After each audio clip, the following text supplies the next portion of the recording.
La scène débute sur le pont d'un bateau en mer. Deux individus combattent dont Ali et un géant russe. Le géant russe insulte la défunte mère d'Ali, qui dans un élan de colère le met KO. Ensuite Raouf prend l'argent des paris et se le partage avec son fils en lui repetant qu'il devrait descendre à Istanbul, car il sera bientôt à la retraite. Mais Ali n'est pas très enchanté par cette idée. Raouf insiste sans succès. Les souvenirs troublants de cette nuit où son père a abattu sa mère lui reviennent. Il entend encore son père qui criait « Montre-toi, je vais vous tuer toi et ton bâtard » et sa mère qui le cachait dans un canot de sauvetage. Puis 9 coups de feu et le petit Ali debout dans cette barque voyant sa mère allongée sur le sol. Ali est malheureux, il pleure et se demande si ce cauchemar va s'arrêter un jour et que sa mère qui avait promis jouer à cache-cache reviendra finalement. Derine et son ami sont dans un taxi en pleine filature d'Yiğit. Son fiancé qui a dit avoir voyagé pour Ankara, elles le suivent jusqu'à ce que sa voiture accède à l'enceinte d'un hôtel. Derine descend du taxi et pénètre dans l'hôtel pour tenter de comprendre. Malheureusement, lorsqu'elle accède à la pièce où son fiancé est entré, elle découvre plusieurs autres hommes en réunion d'affaires. Confuse, elle s'excuse et sort. Dans le hall, elle se dispute avec son homme, elle prétend ne pas le comprendre depuis quelques jours et lui aussi se plaint d'elle, et finit par tirer la conclusion qu'elle n'est pas prête pour leur mariage. Elle lui pose la même question, et il répond qu'il en doute déjà, avec ce qu'il voit comme jalousie maladive.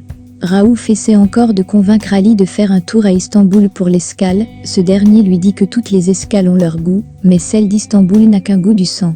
L'ancien champion Şahin est aux prises avec des créanciers qui le menacent de mort en cas de non-remboursement. Ils saisissent à l'occasion les ceintures de champion comme gage.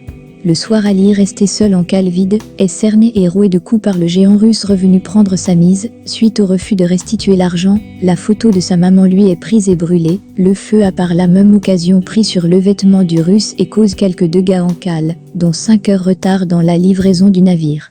Şahin, qui songeait qu'essuie-ci d'une arme posée devant lui, reçoit un message de Raouf l'informant qu'il arriverait chez lui, avec un jeune très prometteur, ce qui semble le dissuader de se tuer. Derine et sa mère Belgin parlent du mariage à venir. Il est clair que Derine n'est pas prête, elle a l'impression qu'on lui met trop de pression, ce qui vexe sa mère. Derine apprend que son audition pour le ballet a été annulée pour cause. Son père, qui en est le principal sponsor, a exigé qu'elle soit mise à l'écart de la compétition. Ali et Raouf font des compromis pour le moment, où ils descendraient enfin à terre. Un irait voir son docteur, l'autre irait rencontrer Şahin.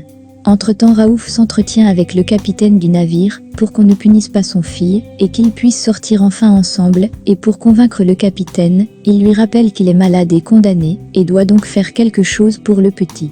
Derine débarque au quai, pour voir son père venu superviser le chargement de son navire. Marchant sur le quai, elle vocifère, et se plaint de la grande implication que son père a dans sa vie, et qu'elle ne se sent pas singulière de ce fait. Son père lui rappelle qu'elle est née avec une cuillère en or dans la bouche, donc elle n'a pas à beaucoup travailler. Derine est furieuse et jette ses clés de voiture dans la mer, puis s'en va à pied. Elle laisse tomber une de ses ballerines sur le quai près de l'endroit où se tient Ali, qui la ramasse aussitôt. Derine s'enfuit du port et prend un taxi. Ali entreprend de suivre le taxi jusqu'à dans la salle des auditions. Contre le gré des agents de sécurité, il vient remettre la ballerine et trouve Derine sur scène en train de danser. Il est pantois devant tant de grâce, puis elle le retrouve dehors. Les deux nouveaux amis de fortune se retrouvent donc à marcher ensemble pour retrouver les papiers de Ali emportés par un taxi qu'il n'avait pu payer pendant sa course-poursuite.